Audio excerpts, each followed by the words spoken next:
Alright, today I'm going to review the Sega Master System. First I'm just going to do a little overview of the actual console itself, and then I'll just give you a little bit of history, and I'll actually show you the console running on a TV so you can see how the games look. So you got your two controller ports right here in the front, 1 and 2. Exact same as your Genesis and also the SG-1000, so you can use controllers from both those systems and they'll work with this. You got the card input right here. That's pretty much just for like the 3D glasses and accessories, or you could also they offered an alternative to games back in the day where you could buy cheaper TurboGrafx chip style games, and they were pretty much just like a less quality version of the cartridge game. Over here you got your power button, and then on top here, right in front of the cartridge slot, you have your reset, and your pause button is actually right on the system itself here, which is kind of annoying when you're playing.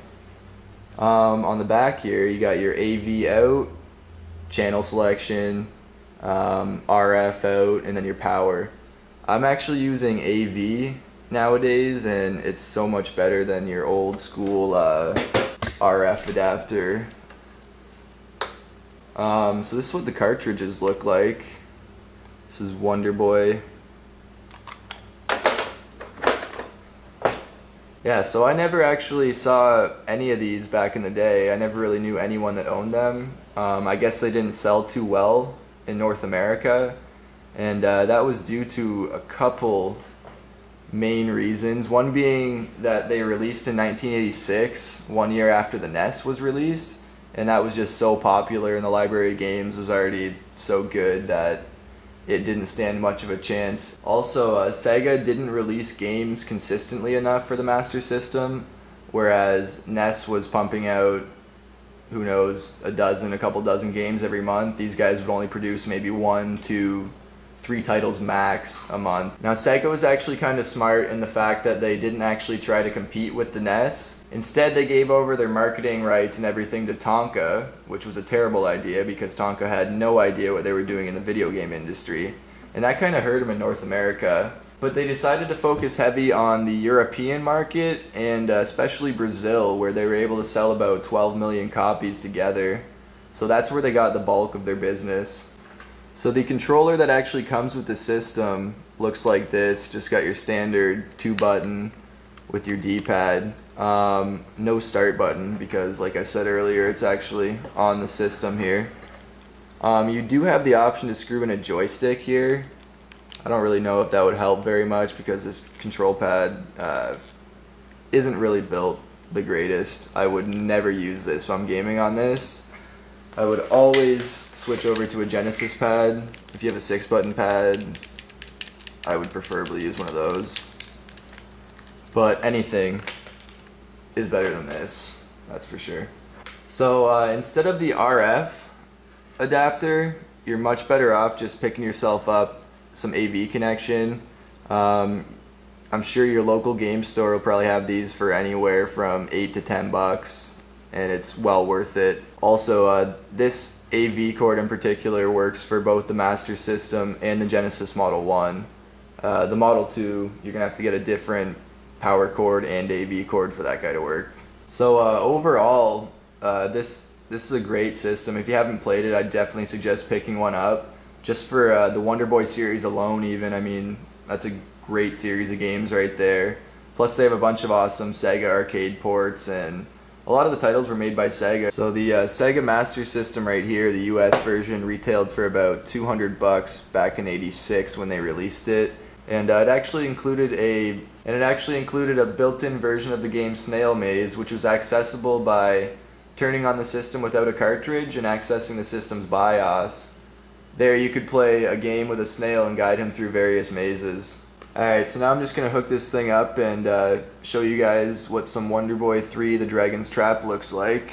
In my opinion, one of the best games on this system, if not the best, but I haven't played them all yet.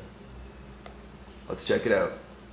Alright, so this is Wonderboy 3 The Dragon's Trap for the Master System.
It's called Basketball Nightmare.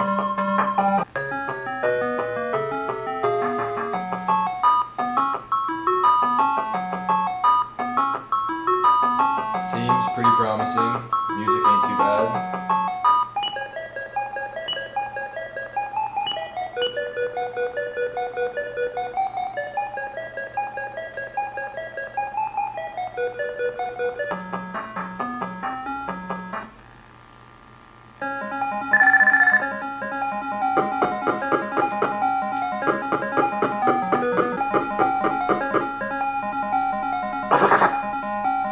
Pretty intense dunk sequence for whenever this was made. I don't really get the controls right now, but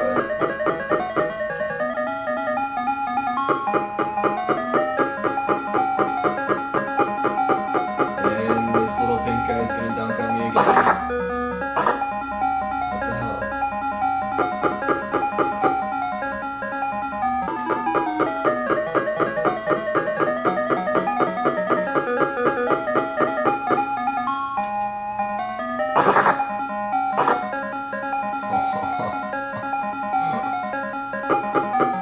Yeah, so for anyone who hasn't played the Master System or the Wonderboy series, I would definitely suggest doing so.